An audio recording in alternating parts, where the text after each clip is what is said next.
Hello and welcome to Network News.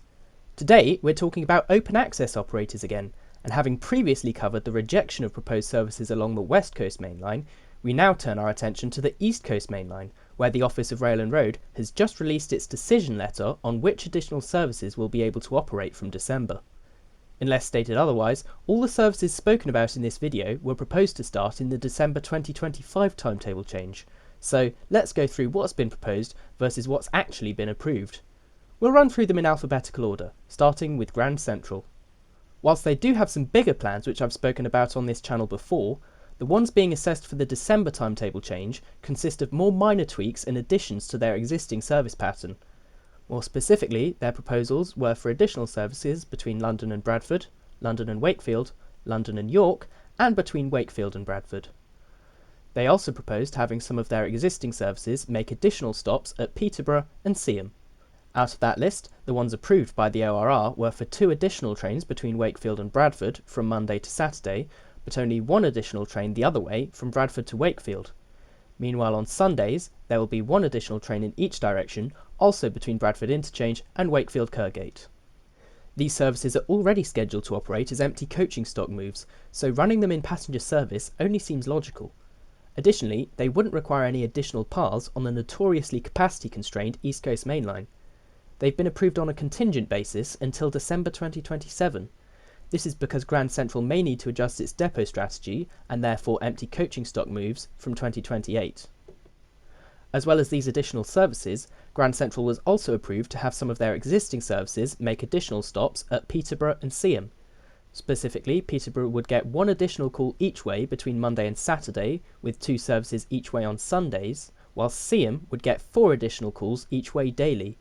Both of these were granted as contingent rights for only 1 year until December 2026.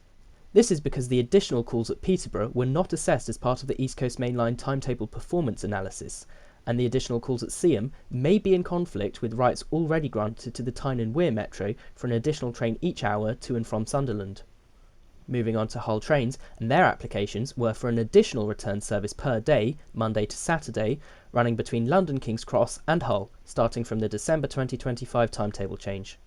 Their other proposal was for 2 daily return services between King's Cross and Sheffield via Retford, though these services weren't proposed to start operating until May 2026. They've been proposed to be operated with second-hand Class 222s, and despite taking a longer route as the crow flies, it would have actually provided a faster link between London and Sheffield than the current one via the Midland Mainline, owing to the higher line speeds on the East Coast Mainline. Out of these proposed services, however, the only one to be approved was for 1 additional train a day from London to Hull, northbound only, operating until December 2032. This means the much anticipated Sheffield service won't be going ahead, as Network Rail have said there's insufficient capacity on the East Coast Mainline and that it would worsen overall performance at its southern end. And finally, let's talk about the new kid on the block, Lumo. They've proposed an additional daily return service between London and Newcastle on weekdays, whilst at weekends it would be a single additional service per day in alternating directions. Additionally, they've proposed extending their existing rights to have their trains stop at Stevenage. Both of these proposals were approved by the ORR and will last until May 2033. Sticking with Lumo, and their next set of proposals was to extend their existing services from London to Edinburgh across the Central Belt to Glasgow Queen Street. More specifically, they were hoping to extend 8 services a day during weekdays, aka 4 return services, whilst on Saturdays they wanted to run 5 trains a day, and on Sundays they wanted to run 3 trains a day. As well as this, they had also applied for an additional daily service running from Glasgow Queen Street to Edinburgh. These applications were partially approved, with rights being granted to Lumo to run 2 northbound trains per day to Glasgow during weekdays, as well as 1 southbound train from Glasgow. Meanwhile, on Sundays, they were granted the rights to run 1 train a day in each direction. All these services would make intermediate stops at Falkirk High and Haymarket, and whilst it's not quite what they'd been hoping for originally, Lumo has confirmed it is happy to accept and operate these services at these slightly reduced levels. Interestingly, I couldn't find any information about if these services would operate on Saturdays, so for now I think it's safe to assume that it would only be on weekdays and Sundays. Lumo has previously said that if its proposed expansions to Glasgow get approved, it would be ordering additional trains to help accommodate the new services, so keep an eye out for that in the future. However, it is worth noting that they may not be ordering many new trains, considering they haven't received approval to operate at the frequency they'd been hoping to. Surprisingly, many of these additional services can already be found on real-time trains. For example, the first Lumo service from Glasgow appears to be departing Queen Street at 9:22 on December 14th, bound for London King's Cross. I have to say that these additional services to Glasgow do seem quite sensible to me, as they exploit a gap in the market left ever since LNER decided to withdraw its services to Glasgow Central in December 2024. Whilst journey times to London would obviously be longer than going via the West Coast Mainline, it would still provide a very useful link between Glasgow and Newcastle, for example, which currently requires a change in Edinburgh. It's also interesting that it goes into Glasgow Queen Street rather than Central, but this should mean a quicker journey time due to the more direct route from Edinburgh. On the surface, this seems like quite good news for open access operators, as all three operators had at least some of their proposed services approved.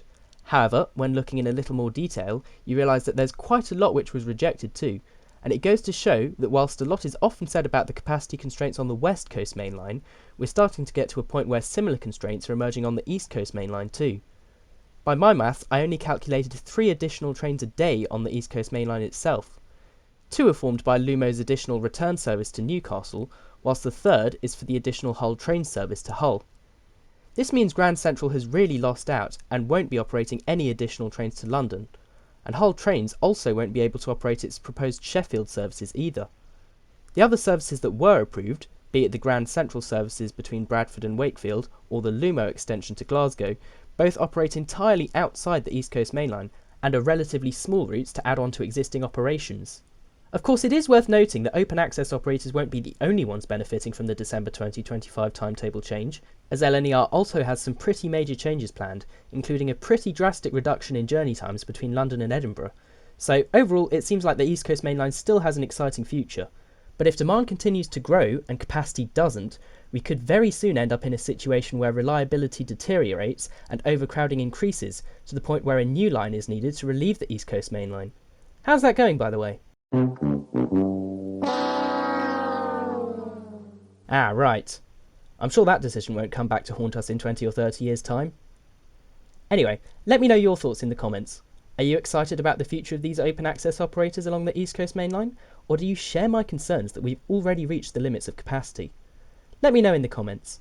Subscribe to Network News for more updates like this, and until next time, thanks for watching.